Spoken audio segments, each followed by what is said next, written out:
السلام عليكم ورحمة الله وبركاته.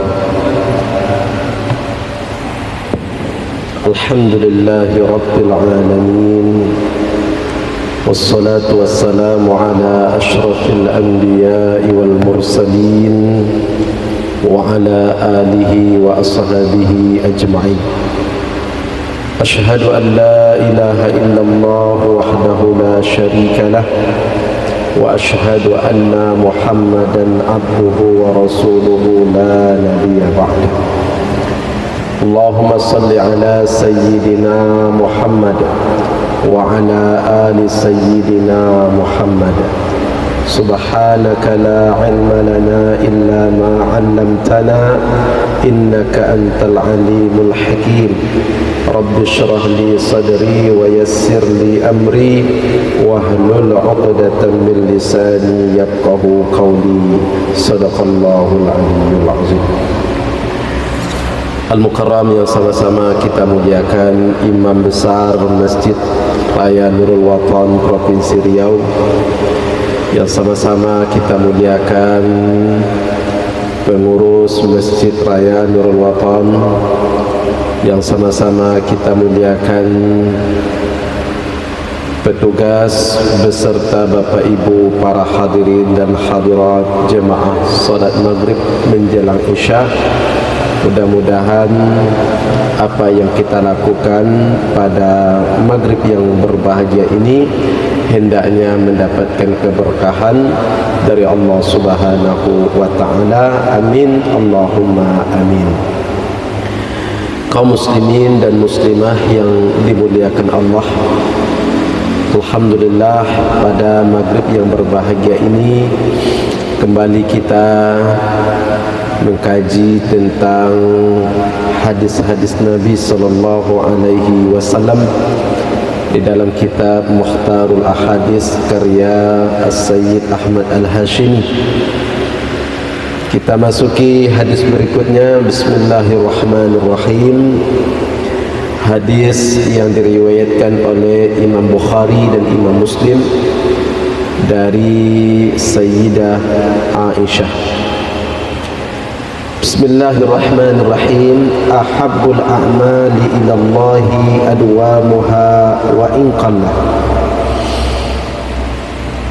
Amalan yang paling Allah sukai adalah amalan yang kita lakukan secara rutin, amalan yang kita lakukan secara istiqamah, amalan yang kita lakukan secara terus menerus.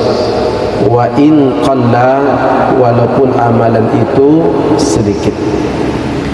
Artinya hadis ini menerangkan kepada kita bahwa ada amalan yang Allah sukai dari kita jikalau kita mengerjakan. Amalan itu adalah amalan istiqamah, walaupun amalan itu amalannya sedikit, walaupun amalan yang kita kerjakan itu amalannya tidak banyak, tetapi kita lakukan secara rutin. Ini lebih Allah sukai daripada orang yang mengerjakan amalan banyak tetapi hanya sekali saja. Misalnya ada orang yang membaca Al-Quran, dia baca dalam sehari khatam, tetapi besok-besoknya dia tidak lagi membaca Al-Quran. Amalan seperti itu lebih Allah sukai. Ada orang yang membaca Al-Quran barangkali misalnya satu hari 5 ayat, satu hari 5 ayat, satu hari 5 ayat, tetapi rutin dia kerjakan. Maka amalan seperti ini lebih Allah sukai daripada orang-orang yang beramal hanya sekali itu saja. Maka semestinya banyak pekerjaan-pekerjaan yang mesti kita istiqamahkan, karena sejatinya istiqamah itu adalah berat. Istiqamah itu bukanlah amalan yang ringan, sebab yang namanya iman yazid wa yanqus. Kadang-kadang iman itu bertambah, kadang-kadang iman itu berkurang. Jikalau iman bertambah, naik, maka amal ibadah kita meningkat. Tapi jikalau seandainya menurun, maka kadang-kadang kita malas untuk beribadah. Maka daripada itu, orang-orang yang istiqamah di dalam beramal itu lebih Allah cintai daripada orang-orang yang mengamalkan sesuatu tetapi dia tidak istiqamah. Maka kita berniat dan memohon kepada Allah, bagaimanapun kita mesti harus bisa istiqamah. Istiqamah kita solat berjamaah, istiqamah kita solat di masjid, istiqamah kita puasa sunnah, istiqamah kita solat tahajud, istiqamah kita berzikir, istiqamah kita berdoa kepada Allah. Ini yang paling berat, melakukan amalan dengan cara kita istiqamah. Jarang orang bisa melakukannya. Sebenarnya jikalaulah kita ikuti aturan-aturan Allah itu atau kurikulum yang Allah buat itu, memang kita akan merasa tenang dan nyaman menjalani kehidupan ini. Tetapi jikalau kita menentang atau berbelok, maka inilah yang membuat kita tidak tenang di dalam menjalani kehidupan ini. Mudah-mudahan kita bermunajat kepada Allah, semoga amal ibadah kita ini kita bisa lakukan secara istiqamah atau rutin di dalam kehidupan kita sehari-hari.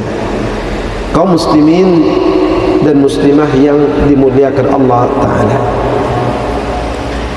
Kemudian hadis selanjutnya, hadis yang diriwayatkan oleh Imam Al-Baihaqi dari Mu'adz, kata Nabi sallallahu alaihi wasallam, ahabbul a'mali ila Allah, amalan yang paling Allah cintai, yang paling Allah sukai, antamuta, engkau mati, kata Nabi, walisanuka ratbun min zikrillah, sedangkan lidahmu basah selalu mengingat Allah.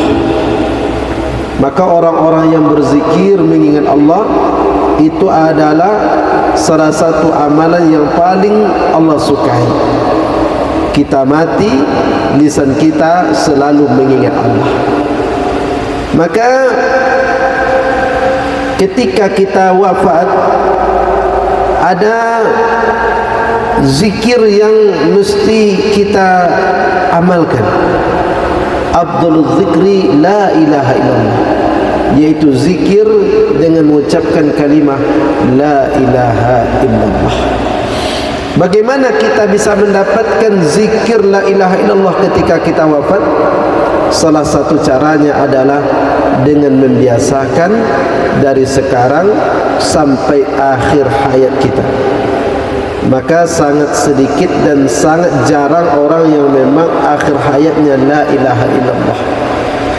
Karena bagaimanapun semua kita akan mati, dan semua kita akan kembali kepada Allah.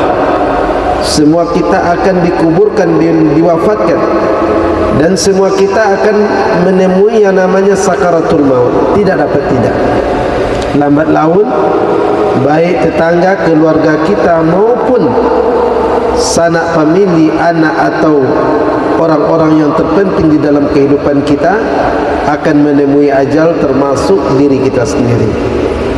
Maka kita menyelamatkan diri kita masing-masing, salah satu caranya adalah di akhir hayat kita, kita mengucapkan kalimah la ilaha illallah. Hadirin yang dimuliakan Allah, ini memang sangat sulit, kecuali akan mudah bagi orang-orang yang di dalam hidupnya selalu mengucapkan kalimah ini, kalimah la ilaha illallah. Hadirin yang dimuliakan Allah, makanya kenapa Nabi mengucapkan kalimah la ilaha illallah dianjurkan di akhir hayat? Karena kalimah inilah yang paling mudah diucapkan ketika ajal datang menjemput kita. satu kalimat yang tidak memerlukan dua bibir kita untuk mengucapkannya. Tanpa pergerakan mulut kita pun kita mampu mengucapkan kalimah la ilaha illallah. Sedangkan kalimat-kalimat lain belum tentu kita mampu kalau kita tidak menggunakan dua bibir kita ini. Mengucapkan subhanallah mesti bertemu dua bibir kita ini. Tetapi kalau mengucapkan kalimah la ilaha illallah, bisa kita mengucapkannya tanpa bantuan bibir kita. Sambil kita mengangah pun kita mampu mengucapkan kalimah la ilaha illallah. Begitulah dahsyatnya kalimah la ilaha illallah ini.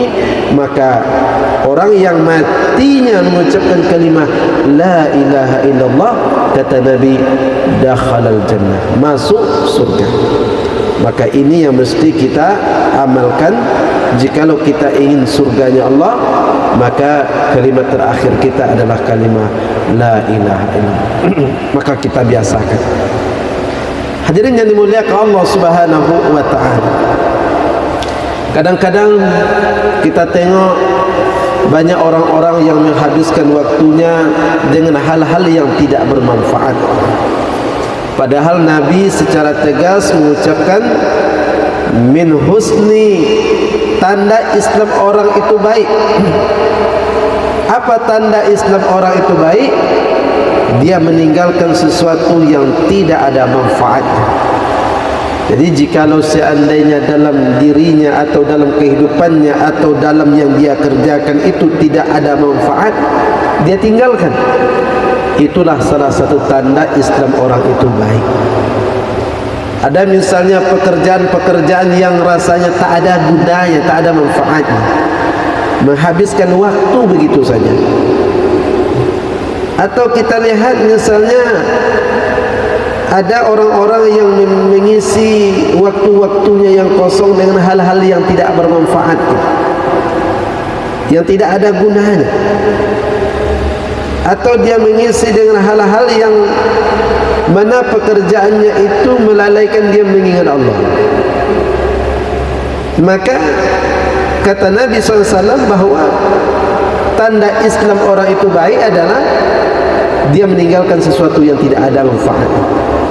Jadi kalau ada orang yang mulai dia meninggalkan sesuatu yang tidak bermanfaat, maka dapat dipastikan bahawa Islam atau keislaman seseorang itu mulai membaik. Dia meninggalkan sesuatu yang tidak ada gunanya, menghabiskan waktu begitu saja sampai larut malam tidak ada manfaatnya. Sekarang dia mulai tinggalkan itu. Dulunya dia mengerjakan sesuatu yang tak ada manfaat sampai larut malam, sampai tengah malam, bahkan sampai subuh. Sesuatu yang tak ada manfaatnya dia kerjakan juga.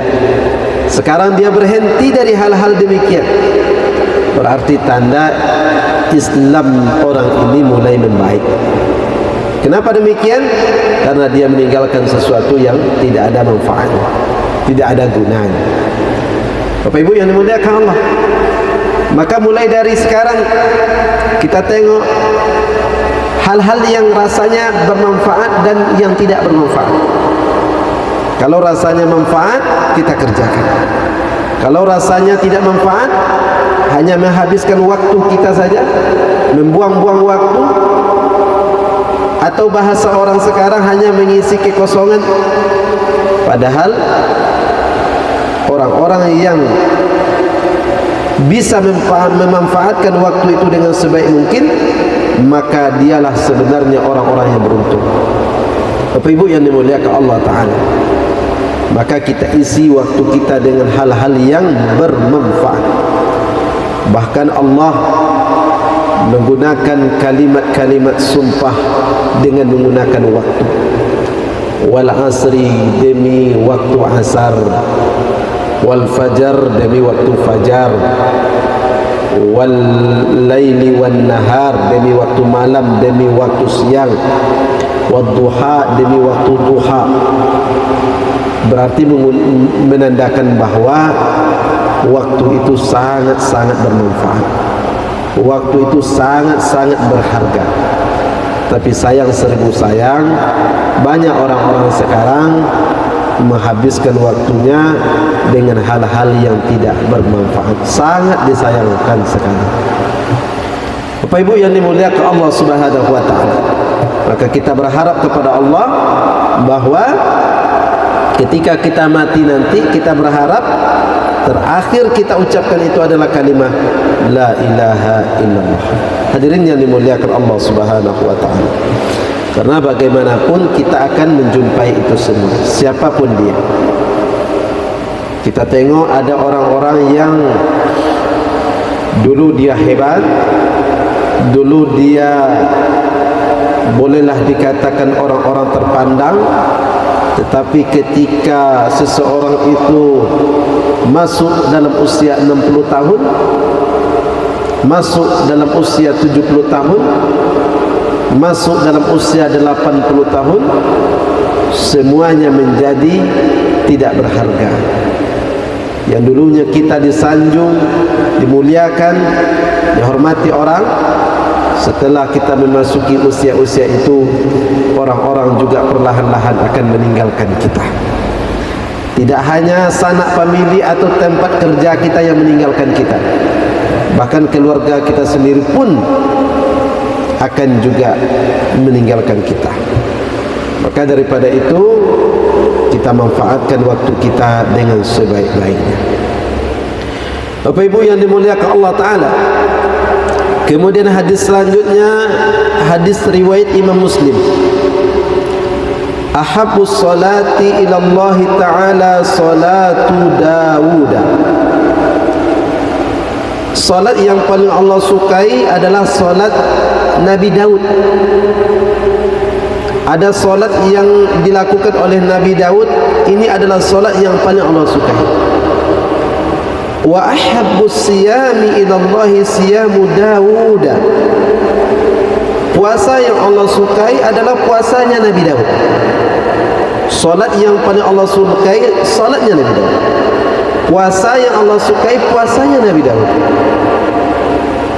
Kita tengok seperti apa salatnya Nabi Daud.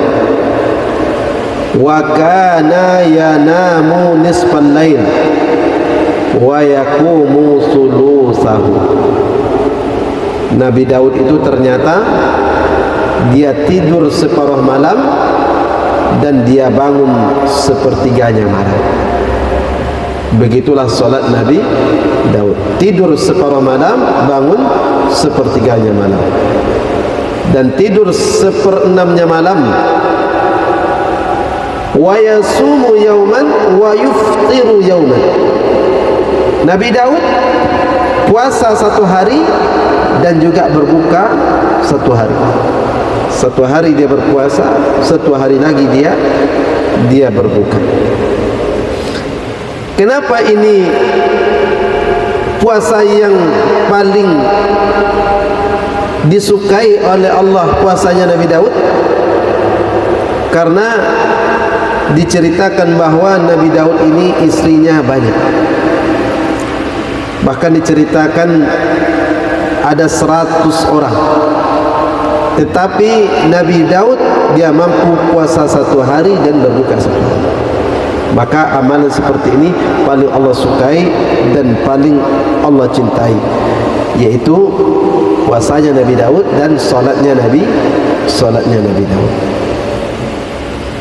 Ini terjadi dalam syariat yang dilakukan oleh Nabi Daud alaihi salam.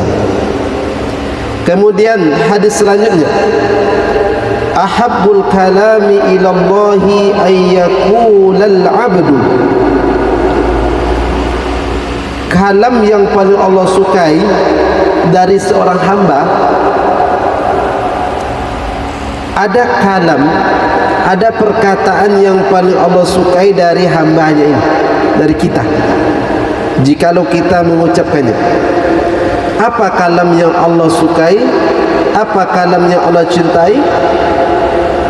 Kata Nabi sallallahu alaihi wasallam, subhanallahi wa bihamdihi. Itu adalah kalimat yang paling Allah sukai. jikalau ada hambanya mengucapkannya. Subhanallahi wa bihamdihi, subhanallahi wa bihamdihi, subhanallahi wa bihamdihi. Itu adalah kalimat yang paling Allah sukai jikalau hambanya mengucapkannya. Maka rajin-rajinlah kita mengucapkan kalimat itu. Subhanallah bihamdihi, subhanallah bihamdihi.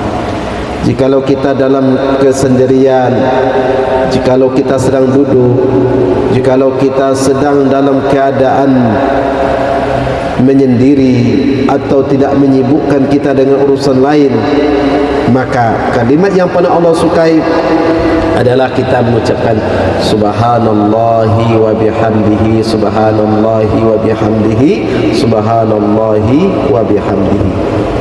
Kita ucapkan ini kapanpun dan dimanapun. Ini adalah kalimat yang paling Allah sukai. Kita ucapkan kapanpun dan dimanapun. Subhanallahi wa bihamdihi, subhanallahi wa bihamdihi. Hadis riwayat Imam At-Tirmidzi. Hadis selanjutnya, hadis riwayat Imam Bukhari. Ahibba linnas ma tuhibbu li nafsik. Cintailah manusia seperti kita mencintai diri kita. Ini hadis ini mengisyaratkan kepada kita bagaimana kita memperlakukan manusia. Layaknya kita memperlakukan diri kita, begitu juga kita memperlakukan manusia lain. Memanusiakan manusia. Layaknya kita ingin dihormati orang, orang lain juga hal yang sama. Layaknya kita ingin dimuliakan, orang lain juga merasakan hal yang sama, ingin dimuliakan. Layaknya orang ingin ditinggikan, seperti juga kita ingin seperti demikian. Makanya cintailah manusia seperti kita mencintai diri kita sendiri. Hadirin yang dimuliakan Allah Ta'ala, makanya tidak salah apa yang telah disampaikan oleh Nabi SAW, memanusiakan manusia. Bahkan jikalau ada jenazah yang lewat, walaupun jenazah itu jenazah orang kafir, maka kita berdiri. Itu gunanya adalah untuk menghormati dia sebagai manusia, memuliakan dia sebagai manusia, karena dia manusia. Begitulah dahsyatnya kita memperlakukan manusia lain, layaknya kita memperlakukan diri kita sendiri. Bapak Ibu yang dimuliakan Allah Subhanahu wa taala. Makanya baginda Rasulullah SAW itu salah satu yang membuat orang-orang tertarik adalah karena akhlaknya, karena etikanya, karena perilakunya yang dicontohkan oleh Nabi sallallahu alaihi wasallam. Kemudian selanjutnya hadis riwayat Imam Al-Bukhari, ihfaz wudda abika la taqta'hu. Jagalah hubungan orang yang dicintai ayahmu. Jadi orang-orang yang pernah dijalin hubungan baik oleh ayah kita. Ayah kita punya saudara, ayah kita punya teman-teman baik. Kata Nabi, ihfaz wudda abika. Jagalah hubungan orang yang dicintai ayahmu, jaga. La taqta'hu, jangan kita putuskan. Fayudfi'u Allahu nuraka, sehingga Allah memadamkan cahayamu. Makanya orang-orang yang telah dijalin hubungan baik oleh ayah kita, dia punya saudara, dia punya kawan, setelah orang ayah kita tiada, kita jaga hubungan baik ini. Jangan sampai kita putuskan. Sesekali kita jenguk, sesekali kita silaturahim, ya, jangan sampai kita putuskan. Kalau itu kita lakukan, ini yang terjadi, fayutfi'ullahu nuraka, sehingga Allah memadamkan cahaya, hilang cahaya kita. Maka kita tengok ayah kita sama siapa dia, kakak beradik, siapa kawan-kawannya, tetap kita jaga. Setelah ayah kita tiada, orang-orang ini tetap kita kunjungi dan kita jaga. Jangan sampai kita putuskan hubungan dia dengan kita, karena bisa-bisa nanti kalau kita putuskan, Allah akan memadamkan cahaya kita. Maka daripada itu, orang-orang yang telah dijalin hubungan baik ini, maka mesti kita jaga. Bapak Ibu yang dimuliakan Allah Subhanahu wa taala. Kemudian hadis selanjutnya, ahabbul kalami ila Allah taala arba'un. Ada kalimat yang Allah sukai, ada 4. Yang awal hadis tadi, subhanallah bihamdi, itu kalimat yang paling Allah sukai. Ada lagi kalimat yang paling Allah sukai, ada 4. Pertama subhanallah, yang kedua alhamdulillah, yang ketiga la ilaha illallah, yang keempat Allahu akbar. Subhanallah, alhamdulillah, la ilaha illallah, Allahu akbar. Makanya kalau bisa dalam keseharian hidup kita ini mesti rajin kita lafazkan, daripada hal-hal yang tidak bermanfaat, astaga, ya kan, onde segala macam. Lebih bagus kita gunakan kalimat yang pernah Allah sukai. Subhanallah, alhamdulillah, la ilaha illallah, Allahu akbar, Allahu akbar, Allahu akbar, atau Allah. Ini kalimat yang paling Allah sukai. Mudah-mudahan zikir-zikir ini bisa kita amalkan. Ada 2 zikir tadi yang diajarkan oleh Nabi SAW. Yang pertama subhanallah bihamdihi. Kemudian juga ada yang lain dalam keseharian kita sering kita ucapkan. Entahkah kalimat itu subhanallah, alhamdulillah, la ilaha illallah, Allahu akbar. Mudah-mudahan kalimat ini bisa kita sering-sering kita ucapkan daripada kita mengucapkan kalimat-kalimat lain. Barangkali ini yang dapat saya sampaikan dalam pengajian maghrib menjelang isya ini. Semoga bermanfaat bagi kita semua, terutama bagi diri saya yang menyampaikan. Aqulu qouli hadza astaghfiruka wa atubu ilaik. Assalamualaikum warahmatullahi wabarakatuh.